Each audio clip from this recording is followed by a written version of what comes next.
Alors, nous allons continuer cet après-midi avec Zone de guerre, présentée par le Théâtre de Buée et la Fabrique Saumart. Donc, Zone de guerre de Séverine Battier et Serge Cartelier, d'après Tolstoï, Céline, Jérôme Ferrari et des documents multiples. Vous allez voir 4 extraits non chronologiques, représentatifs des différentes écritures du spectacle. Une première étape du travail a été présentée en octobre 2020 à Anigra, à Arcueil. Une deuxième étape de création a été annulée et reportée à une date pour le moment inconnue. Le spectacle est actuellement en recherche de résidence et de diffusion.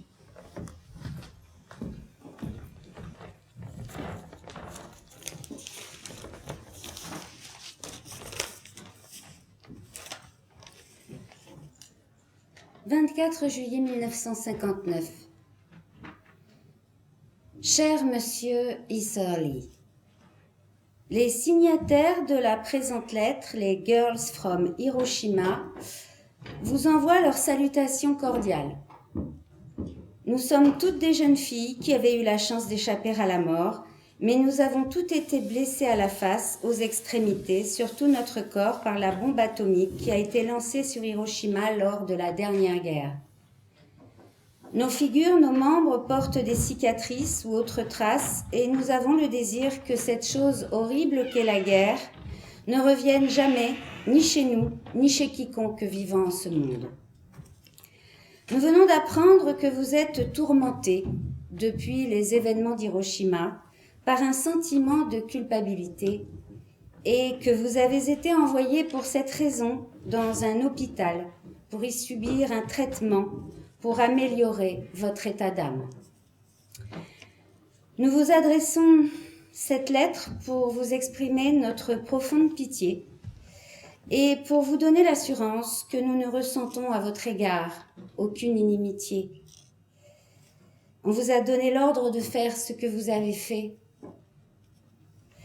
Nous pensons que vous êtes une victime de la guerre comme nous-mêmes, avec nos sentiments chaleureux et sincères, Hideko Sumimura, Shujiko Yamakoto, Sayoko Komatsu, Ikoto Inoue, Kieko Komura, Yasuko Shima, Tadako Emori, Arden Titi Yamanaka, Motoko Yamashita, Atsue Inone, Keiko Kawasaki, Suzue Iyama, Miyoko Matsubara, Shige Kohara, Tazuko Shibani, Yuyiko Okita, Masako Wada, Yoshi Kihara, Emiko Takemoto, J'étais aux commandes de l'avion Sachiko de tête, le Stuart Flush, Kamawata. je suis joueur de poker. Mitsuko J'avais pour Dokodama, mission d'aller à Hiroshima, Ishiro première Zonen. ville dans la liste des endroits à Shizuko bombarder, Suzuki, d'étudier les conditions Tokoyo météorologiques, Yamanaki, d'établir si nous devions avoir de la résistance de la part Atsuko d'avions Sada. ennemis. Yoshi Enokawa, Je survolais 45 minutes environ Misako les objectifs afin de déterminer Isamu s'il y avait Watanabe. des nuages épars qui faisaient Hiroko partiellement écran. Tazaka, Je faisais ces observations à Rumiko 7h30 Funatsu. du matin. Il y avait au-dessus d'Hiroshima entre 12 000 et 15 000 pieds quelques cumulus. Le temps semblait idéal, les objectifs étaient parfaitement visibles. J'envoyais donc un message codé faisant état des conditions météorologiques idéales pour le bombardement et l'avion qui en était chargé, l'Enola Gay, se mit en route pour accomplir sa mission. Nous n'avons pas choisi notre rôle malheureux, et ce qui est fait est fait. La mécanique des ordres donnés et reçus a fonctionné à la perfection, vous étiez jeunes et ignorants, vous l'avez donc fait. Puisque vous l'avez fait, nous pouvons apprendre de vous, et de vous seulement, quel serait notre sort si nous avions été à votre place? Le fait que vous soyez prêtés à cette mécanique prouve simplement que tout le monde s'y serait prêté, que nous aussi, nous y serions prêtés. Cette apocalypse en puissance est notre œuvre. Et nous ne savons pas ce que nous faisons. Nous ne savons vraiment pas. Et même ceux qui ont décidé de cette apocalypse ne le savent pas, car eux aussi sont nous. Car eux aussi n'ont en dernière analyse aucune compétence. Leur incompétence n'est pas leur faute. Mais un gouffre toujours plus grand s'est ouvert entre ce que nous pouvons faire et ce que nous pouvons imaginer. Nous pouvons par exemple regretter un assassinat, en imaginer 10, mais dans votre cas, vous avez atteint la vie de 200 000 personnes. Où trouver la puissance de souffrance nécessaire pour ces 200 000 vies? Ça vous est impossible, ça nous serait impossible, c'est impossible pour n'importe qui. Par contre, tuer 200 000 personnes semble aujourd'hui ne poser plus aucun problème. Nous avons changé de situation, nous sommes aujourd'hui capables de commettre des actes que nous ne pouvons pas imaginer. Et plus ces actes sont démesurés, plus nous serons tentés de les commettre.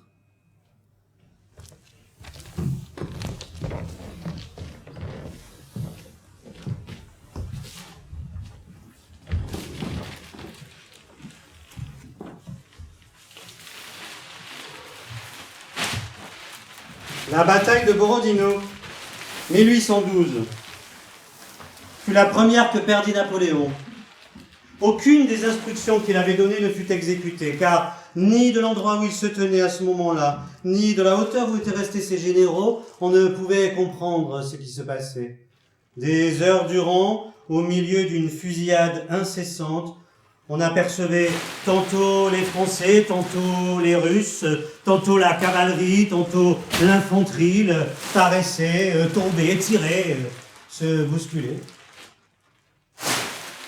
Et ne sachant que faire les uns avec les autres, criaient, couraient, revenaient sur leurs pas. Les aides de camp de Sa Majesté, les officiers d'ordonnance de ses maréchaux venaient à tout instant lui faire leur rapport. Et ces rapports étaient forcément mensongers parce que dans le feu de la mêlée, il était impossible de savoir où en étaient les choses. En résumé, tous ces mouvements produits par le hasard ne modifiaient ni ne changeaient la position des troupes. Leurs chocs et leurs attaques ne leur faisaient que peu de mal.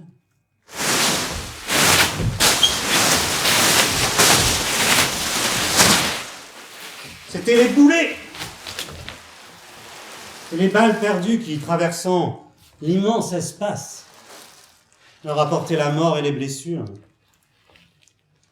Dès que ces hommes se trouvaient hors de la portée d'atteinte des projectiles, leurs chefs s'en emparaient, les alignaient, les soumettaient à la discipline et, par la puissance de cette même discipline, les ramenaient dans ce cercle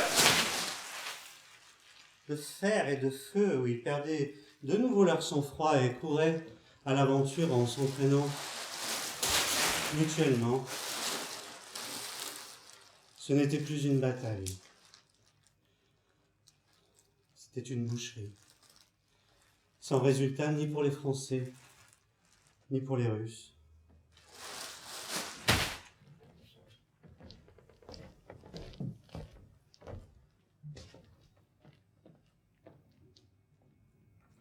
Une fois qu'on y est bien. Il se remit à pleuvoir. Les champs des Flandres bavaient l'eau sale.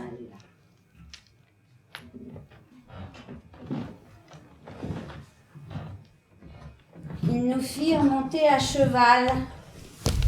Puis au bout de 2 mois qu'on était là-dessus, remis à pied. Sans doute à cause que ça a coûté trop cher.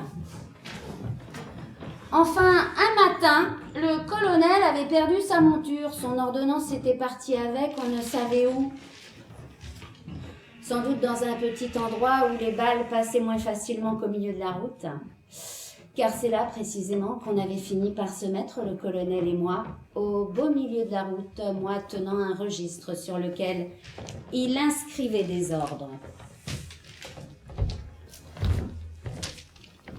Tout au loin sur la chaussée, aussi loin qu'on pouvait voir, il y avait 2 points noirs au milieu comme nous.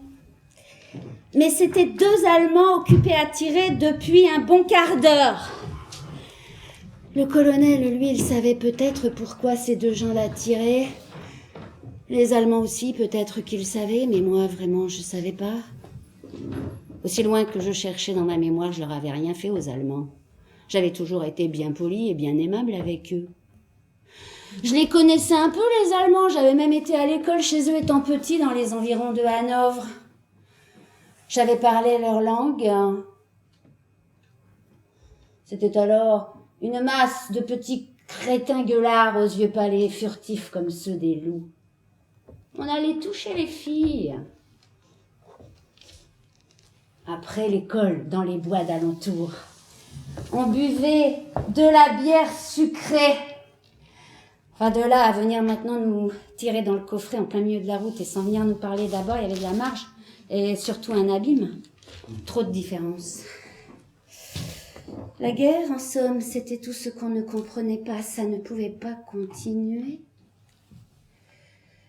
C'était donc passé dans ces gens quelque chose d'extraordinaire que je ne ressentais, moi, pas du tout. J'avais pas dû m'en apercevoir.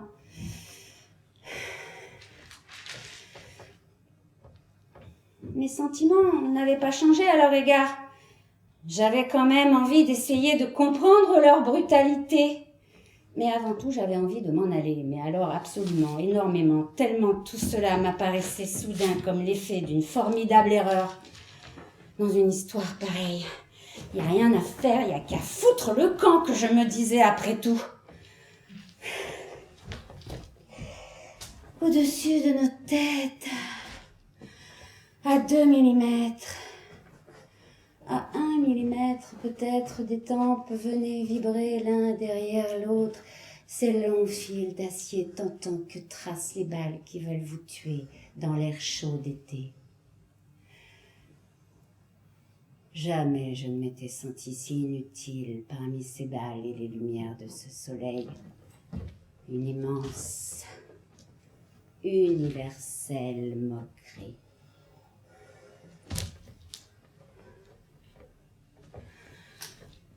Accroupis sur le bord de la route, nos Allemands, têtus et tirailleurs, tiraient mal. Mais ils semblaient avoir des balles à en revendre des pleins magasins, sans doute. Décidément, la guerre n'était pas terminée. Notre colonel, il faut dire ce qui est, manifestait une bravoure stupéfiante. Il se promenait au beau milieu de la chaussée, puis de long en large parmi les trajectoires, aussi simplement que s'il avait attendu un ami sur le quai de la gare, un peu impatient seulement. Moi, la campagne, il faut que je le dise tout de suite, j'ai jamais pu la sentir. J'ai toujours trouvé triste avec ces bourbiers qui n'en finissent pas, ces maisons où les gens n'y sont jamais, et ces chemins qui ne vont nulle part. Mais quand on y ajoute la guerre, en plus, ça va pas y tenir.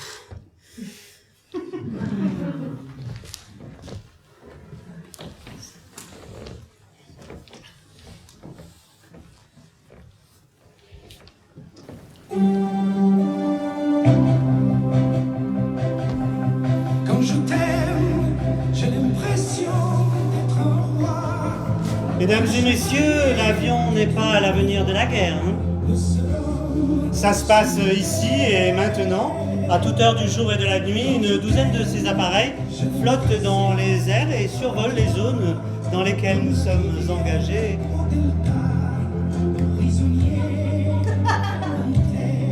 La plus connue étant bien entendu ce jardin d'Éden que l'on nomme Afghanistan. Où ils croient voir des oiseaux d'une nouvelle espèce. Bon, comme vous le savez, ces engins ne décollent pas d'ici à Las Vegas. Mais tout décollage et atterrissage se fait...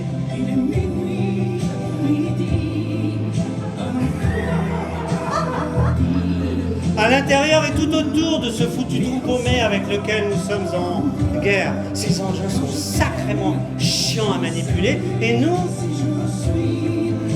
en prenons le contrôle une fois qu'ils sont en l'air. Bon, j'aimerais vous parler un peu de ces opérations. La population nous en met plein la gueule. Je connais les arguments de ces âmes délicates. J'ai vu les putain d'autocollant sur les bagnoles. C'est pas un bidasse, mais une feignasse qui joue à la guerre avec sa whip. Ouais, ils perdent leur temps. Ce n'est que du vent, car l'aviation américaine pilote bien plus de drones que de jets. Ah oui. Quand je t'aime, je te vois. Des avions télécommandés à distance. Bon, appelez ça comme vous voulez, hein, mais les drones n'iront pas au placard. On va en envoyer partout. J'ai la fièvre dans le sang. Et ce désir innocent me fait peur, me fait mal. Bon, j'ai pas l'impression que mon discours soit très convaincant. Parce qu'on aime bien rajouter des belles formules comme cible marquée, frappe chirurgicale, menace neutralisée, mais ne vous y trompez pas. Hein. On tue des êtres humains. C'est pourquoi je vous le rappellerai tous les jours, et sans exception, on ne joue pas à la PlayStation. Et même si les huiles n'aiment pas l'admettre, la Xbox nous a un peu servi de modèle, et pour moitié vous êtes ici parce que vous aimez jouer aux jeux vidéo, et plus particulièrement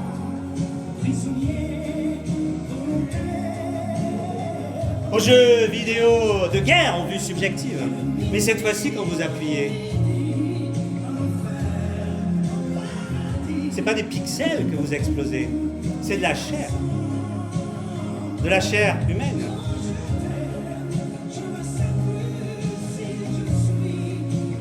Quand vous appuyez, quelqu'un quitte ce monde pour de vrai. Bon, maintenant j'aimerais passer la parole à David Kilcullen, conseiller privé du général Petrus en Irak en 2009, spécialiste de la doctrine anti-insurrectionnelle. David, c'est to you. C'est très simple. Vous vous levez tous les matins à la même heure, vous prenez le même itinéraire pour aller au travail, vous fréquentez les mêmes amis aux mêmes endroits. Si on vous surveille, on peut établir une carte chronospatiale de tous vos agissements. On va pouvoir prévoir votre comportement. Toute irrégularité pourra apparaître comme suspecte. Pour comprendre, prenez Outlook surimprimé, calendrier Outlook, Google Maps, Facebook, données spatiales, sociales, temporelles. L'activité remplace l'identité. Au lieu de suivre un nom et de prendre un nom et de suivre la personne, nous faisons l'inverse. Nous amassons des données, nous traçons des graphes à vaste échelle pour ensuite, par analyse de big data, faire émerger des points nodulaires qui, par de leur position et leur taille, pourront apparaître comme des menaces. Un patient travail d'archivage des vies, amasse les données d'un dossier anonyme qui, une fois une certaine épaisseur atteinte, vaudra condamnation à mort. Comme vous ne le savez peut-être pas, tous les mardis, une centaine de fonctionnaires attachés à la sécurité des États-Unis se réunissent en visioconférence sécurisée afin de disserter sur les biographies des terroristes présumés et de déterminer les prochains à mourir. Une fois établie, la liste part à la Maison-Blanche où le président approuvera oralement chaque nom. La kill list validée, les drones se chargent du reste.